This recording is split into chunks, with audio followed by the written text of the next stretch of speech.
एक जंगल में एक माँ टूनी और एक बेटी टुनटुनी रहती थी। माँ टूनी हर रोज कुल्ली के काम पर जाकर जो पैसे कमाती, उन पैसों से बेटी को पालने लगी। बेटी टुनटुनी पेट भर के खाकर काम के लिए पूरा जंगल घूम के शाम को थक हार कर जब घर वापस आती है। बेटा, कोई काम मिला क्या या नहीं? काम के बारे में मैंने बहुत सारे पक्षियों से पूछा, पर एक पक्षी को भी मेरे ऊपर दया नहीं आई। मजाक कर रहे हैं, पर मुझे कोई काम नहीं दे रहा है माँ। ऐसे कहकर टुनटुनी चिड़िया बहुत उदास होने लगी। तब माँ टूनी उसे समझाते हुए कहती है, चिंता मत करो बेटी, तुम्हें अच्छी जॉब मिलेगी, हिम्मत रखो।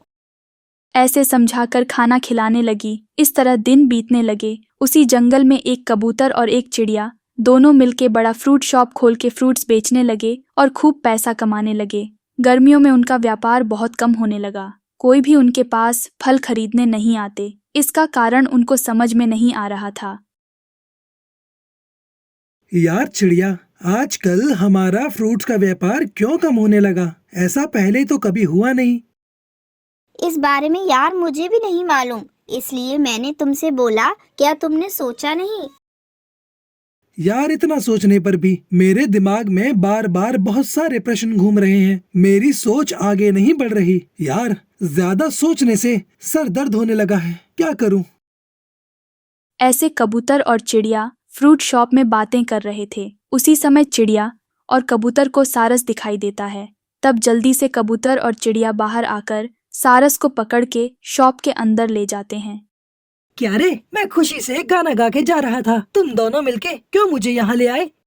हम सीधा सीधा एक प्रश्न पूछेंगे, तुम भी सीधा जवाब देके यहाँ से चले जाओ सारस। तुम दोनों ये पूछना चाहते हो ना कि आजकल मैं तुम्हारे पास फ्रूट्स खरीदने क्यों नहीं आ रहा? हाँ सारस, क्यों नहीं आ रहे बताओ। आजकल सभी पक्षी ऑनलाइन ही फ्रूट्स बुक कर रहे हैं, वो सीधा घर भेज रहे हैं, तो क्यों हम तुम्हारी दुकान पर आएंगे? ऐसे कह के सारस वहां से चला जाता है। सारस की बात सुनकर कबूतर और चिड़िया सोच में पड़ जाते हैं। थोड़ी देर बाद कबूतर मोबाइल में, चिड़िया लैपटॉप में ऑनलाइन बिजनेस के बारे में सर्च करते हैं। फिर वो भी अपनी दुकान ऑनलाइन कर लेते हैं। यार चिड़िया, अभी हमारा भी ऑनलाइन फ्रूट बिजनेस शुरू हुआ है ना, कोई ऑर्डर देने कौन जाएगा? क्या तुम जाओगी? मैं कैसे जाऊंगी यार, तू जा। इस तरह वो बातें कर रहे थे। तभी कबूतर कहता है, इसलिए फ्रूट्स डिलीवरी करने के लिए एक भरोसेमंद पक्षी को रखेंगे। ऐसे बातें करते समय टुनटुनी चिड़िया काम की तलाश में उनकी दुकान पर आती है। टुनटुनी, इधर कैसे आना हुआ? साहब, मैं काम की तलाश में हूँ। आपके पास कोई काम है क्या साहब? मैं मन लगाकर काम करूँगी। आपके दिए पैसों से मेरी माँ का ख्याल रखूंगी। ऐसे कहने पर कबूतर और चिड़िया को टुनटुनी की ईमानदारी अच्छी लगी। वो दोनों आपस में बात करके टुनटुनी को डिलीवरी बॉय का जॉब दे देते हैं। तुझे फ्रूट्स डिलीवरी करनी है, तुझे बाइक चलानी आती है? आती है सर। लाइसेंस है? हाँ साहब। टुनटुनी चिड़िया उन्हें अपना लाइसेंस दिखाती है। कबूतर वो लाइसेंस लेके अपने पास रख लेता है। हर रोज ऑनलाइन फ्रूट्स के ऑर्डर्स आने लगे। चिड़िया पैक करती है, टुनटुनी बाइक पर जाके फ्रूट्स डिलीवरी करके उनसे पैसे लेके आती है। ऐसे दिन बीतने लगे। कबूतर और चिड़िया का ऑनलाइन फ्रूट्स बिजनेस बहुत अच्छे से चलने लगा। ऑनलाइन में बहुत ऑर्डर्स आने लगे। टुनटुनी बाइक पर जाके फ्रूट्स डिलीवरी करके पैसे ले आती थी। वो पैसे देखकर माँ टूनी बहुत खुश होती है। एक दिन कबूतर टुनटुनी की ईमानदारी टेस्ट करने के लिए डिलीवरी बैग में पैसों का एक पैकेट रखता है। टुनटुनी बिना देखे ही फ्रूट्स डिलीवरी करने जाती है। थोड़ी देर बाद टुनटुनी शॉप पर आती है। साहब, ये पैसे बैग में कौन रखा, कैसे रखा मैं नहीं जानती। ये पैसे इस डिलीवरी बैग में कैसे आए? ये मेरे पैसे नहीं है साहब। दूसरों के पैसे मुझे नहीं चाहिए। ये जिसके भी पैसे हैं, आप उसे दे दीजिए साहब। ऐसे कहकर टुनटुनी जाने लगी। तभी कबूतर और चिड़िया तालियां बजा के टुनटुनी का अभिवादन करके कबूतर अपने बेटे बंटी से टुनटुनी की शादी कर देता है। उसके बाद टुनटुनी फ्रूट्स की दुकान की मालकिन बन जाती है और खुशी खुशी अपना जीवन जीने लगती है।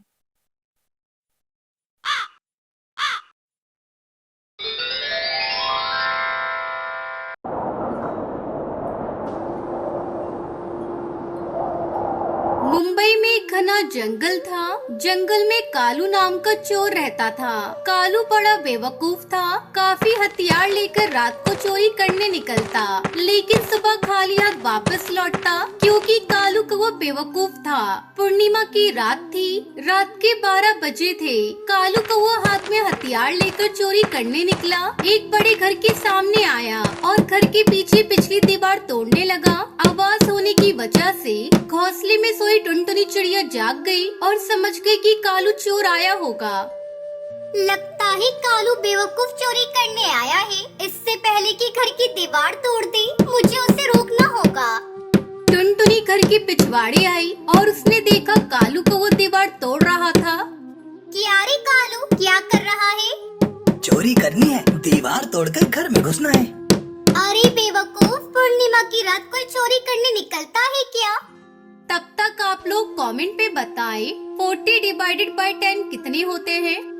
चुप बैठ, मैं थोड़ा अलग टाइप का चोर हूँ। मैं कुछ भी कर सकता हूँ। बाकी चोर डरपोक होते हैं, उनसे मेरी तुलना न कर। मुझे मेरा काम करने दे। कालू की बात सुनकर टुनटुनी सोचने लगी, चलो अभी अपने जाल में फंस गया है, आखिरी चाल चलती हूँ और फिर आराम से घोंसले में जाकर सो जाती हूँ। फिर टुनटुनी कालू से बोली, अगर तू कुछ भी कर सकता है और तू बाकी चोरों की तरह नहीं है तो ये साबित करके दिखा। उसके लिए क्या करना होगा मुझे? बाकी चोर धन दौलत चुराते हैं, तू ना चांद की चोरी करके दिखा। टुनटुनी की बात सुनकर कालू ने चांद की तरफ देखा और फिर टुनटुनी से बोला, ओके, मंजूर है। कल सुबह चांद मेरे हाथ में होगा। ऐसा कहकर कालू वहाँ से निकल गया और टुनटुनी खुश होकर घर में आकर सो गई। कालू को वो चांद की तरफ देखकर सोचता हुआ चल रहा था कि चांद को कैसे चुराऊं? कैसे सब मुझे बेवकूफ समझते हैं, पर मैं बेवकूफ हूँ नहीं। चांद चुराकर जब मैं अपनी अकल का सबूत दूंगा तो टुनटुनी की शक्ल देखने लायक होगी।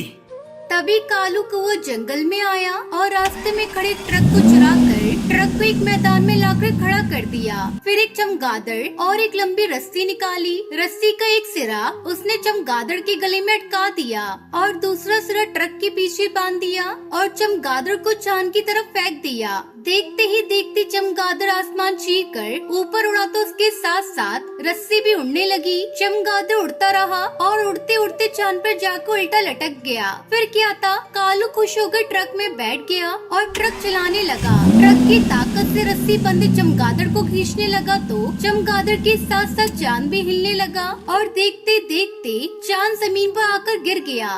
कालू झट से ट्रक से उतरा और उसने चांद उठा लिया। चांद को देखकर कालू काफी खुश था। दूसरे दिन हाथ में चांद लेकर कालू टुनटुनी के घर की तरफ निकला। कालू के हाथ में चांद देखकर, अरे लंगूर के हाथ में अंगूर सुना था, पर लंगूर के हाथ में चांद। इस चांद की जगह लंगूर के हाथ में नहीं मेरे हाथ में है। मैं इसे हत्या कर ही रहूंगी।